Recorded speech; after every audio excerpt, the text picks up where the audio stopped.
സംസ്ഥാനത്തിന്റെ അടുത്ത മുഖ്യമന്ത്രി ആര് എന്ന ചോദ്യം സംസ്ഥാനത്ത് എല്ലായിടത്തും പ്രതിഫലിക്കുകയാണ്.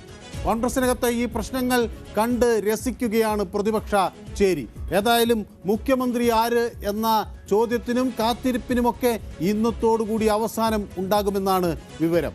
നാളെ ആ നിർണായക പ്രഖ്യാപനം ഉണ്ടാകുമെന്ന് കോൺഗ്രസ് നേതൃത്വം വ്യക്തമാക്കുന്നു. ഡൽഹിയിൽ മുൻ KPCC അധ്യക്ഷന്മാരും മുതിർന്ന നേതാക്കളും വർക്കിംഗ് പ്രസിഡന്റുമാരും അടക്കമുള്ള നേതാക്കൾ രാഹുൽ ഗാന്ധിയെ കണ്ട് അവരുടെ അഭിപ്രായങ്ങൾ ആരാഞ്ഞു. രാഹുൽ ഗാന്ധി അവരുടെ ഓരോരുത്തരുടെയും അഭിപ്രായം എന്ന് ചോദിച്ച് അറിയുകയും ചെയ്തു. മുഖ്യമന്ത്രി സ്ഥാനത്തേക്ക് അവകാശവാദം ഉന്നയിക്കുന്ന KC വേണുഗോപാലും VD സതീശനും രമേശ് ചെന്നിത്തലയും ഒരേപോലെ ഇപ്പോഴും പ്രതീക്ഷയിലാണ്.